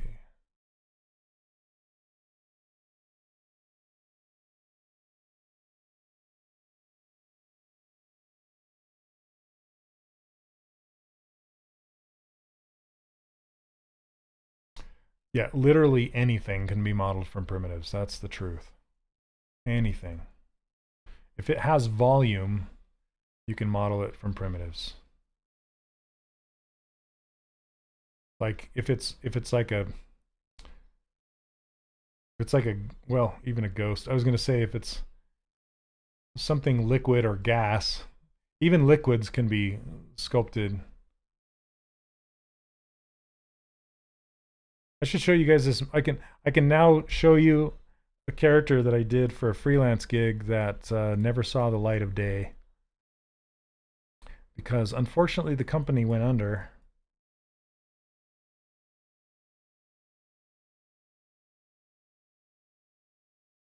Let me see if let me save this. I'm not sure if I'm liking this. I might have to redo it. Okay, let's see. Let's save this out. Let me see if I can find it.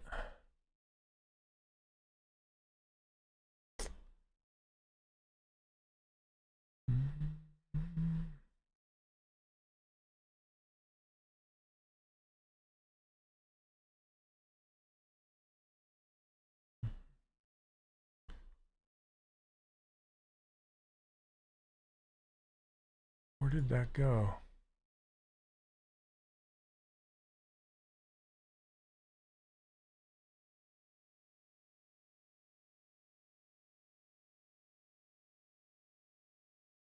Okay.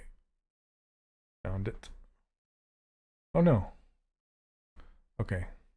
That's an older version of it. Let me get this one. Hey, what's up, Jerome? Yes, sir. Thank you very much.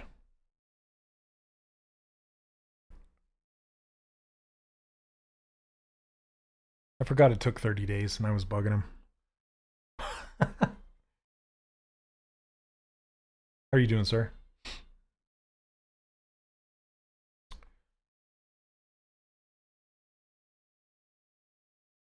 Come on, load, load.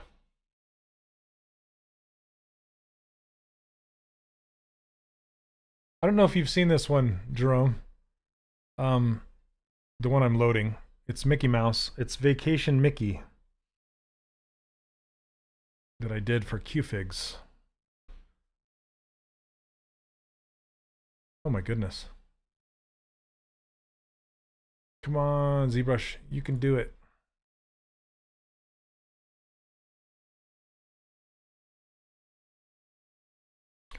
Yeah, I had a lot of fun. It was a good, fun, dynamic pose. The smoke is always difficult to do, like dust, smoke coming up, and to make it appealing and swirly. Okay, come on. Taking its own sweet time. So what do you guys want to talk about? I'm almost done with the stream, so. Hey, what's up, Tolk fan? How you doing? How about making things that don't make sense, like in 3D, like those eyebrows that are drawn half on top of the hair and half on the brow? That's you can still sculpt it, but it's up to your interpretation of it. Yeah. Splashes are really hard. Yes. Honestly, I feel like, yeah, smoke is my most difficult. How about you, Jerome? What would you say is the most difficult thing to sculpt? Besides, like, getting a likeness and in the character appeal of the character, but like physically, like an actual element of the design. What is the most difficult thing would you say? Oh, how do you export surface noise in ZBrush onto the FBX model? When I click apply to the mesh, the noise disappears.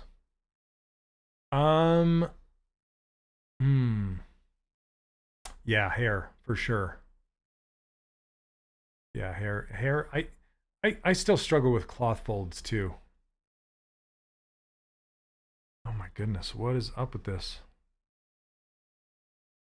I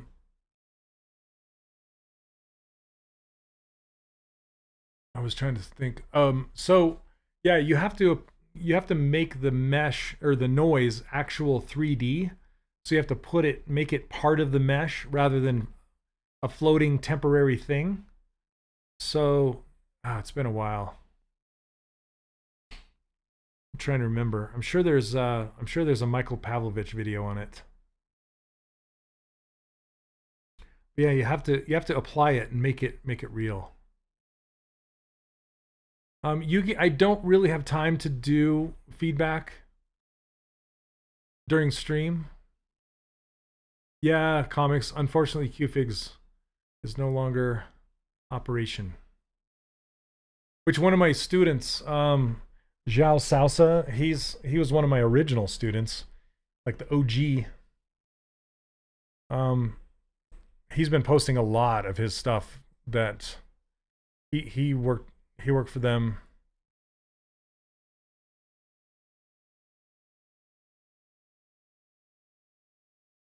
While we're waiting for this to load, if it ever loads. Gee. Hold on a second.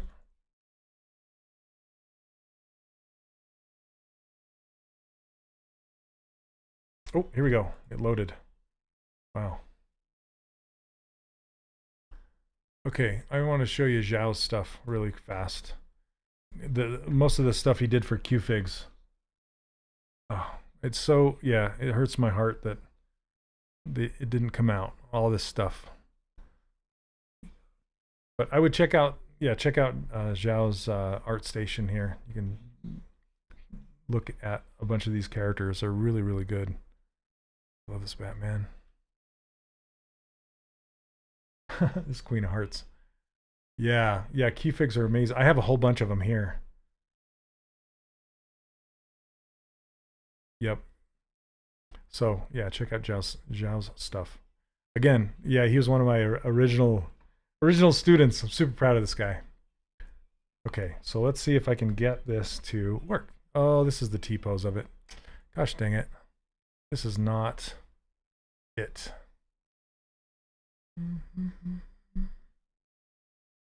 That's the T-pose. Well, gosh dang it. Here, I want to show you. So, bear with me. I'm going to close this and open up a different ZBrush.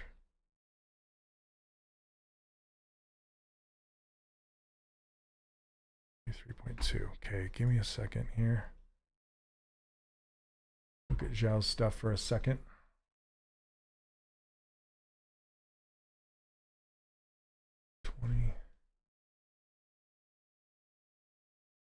It's in 2023. Yeah, soon to be in public domain, Mickey. That's true. Yeah, I don't know what the stipulations are on that one. Look at these Beetlejuice ones. They're so good. I love the hair. The hair turned out great on these.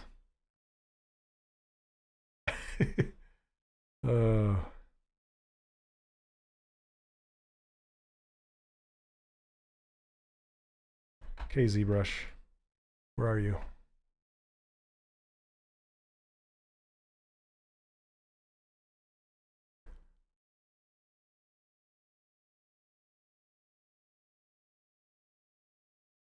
Oh man, look at this. So good. Yeah, that's a great pose. It's just sad none of these will see the light of day. Okay. Oh, geez. Hold on a second. I gotta open up Maxon.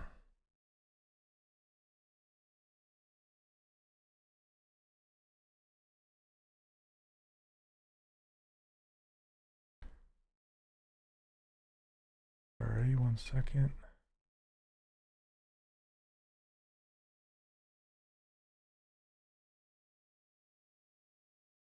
Authentication successful. Okay. Come on, ZBrush. Do it now. Do it now. There we go. Okay, let's try this again. Should go quick now. Fingers crossed. There it is. So I did not do the coloring on this, but I did the sculpt for it. So this is the smoke I was talking about.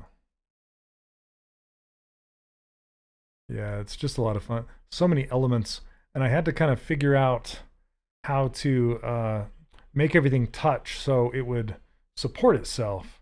So you can see his foot and everything on this very bent luggage. It was a lot of fun putting all these rivets and everything in there, and making this camera kind of swing so it looked like he was in full motion, and then see his foot is touching the smoke, and then his tail is touching his foot, and the tail is also touching the hat, and the hat's being connected by this fishing pole, and everything's being bent and moving forward. So yeah, this was a lot of fun. I might print me a version for myself. All right, you guys. I think that's it for today. Hey, Charlie. When you're looking at other artists' characters, what are some of the first things that you look for? The appeal of the character? Also, honestly, you know, are you guys familiar with Rick Beato? He's a YouTuber that reviews, like, he has a series that's called What Makes This Song Great? And I've been thinking about looking at people's models and doing a breakdown of my personal opinion of what I think makes this model great, and just kind of going through it. And so I'm just curious if you guys are interested in that. And also some professional like industry pro interviews. Like I'd like to interview Leonard and Jerome and a bunch of professionals that I super duper look up to, and you watch his videos. Nice. How to make a good scene. Yeah, I really want to try that. I love his stuff. Like, he'll just take a good song and break it down. All right, you guys. Thank you so much, everybody, for hanging out with me today. I really appreciate it. And as always, I teach this stuff online. I have a course. It's called the 3D Character Workshop. You can check it out. I give away these brushes and this user interface and my menus and my ruler file all for free. You can go grab that right now if you want to. It kind of helps you get used to ZBrush because everything is compacted into this one menu, so you don't have to get lost wondering where everything is. It's all right here for you. So all right, guys, next Monday we'll continue to work on, well, I'll either work on her or I have some other ones that I'm thinking about. So, oh, thanks, Gern. Thanks for answering that. I couldn't remember exactly how to do it. Apply the noise, hit BPR, then use BPR to Geo. There you go. Thank you. All right, you guys, take care, everybody. Have a wonderful week, and we'll see you next Monday. I may stream on my own channel. Be on the lookout for that. My own channel is just 3D Character Workshop on YouTube. If you go over there and hit subscribe, you'll be notified when I go live. So, all right, guys, take care. We'll see ya.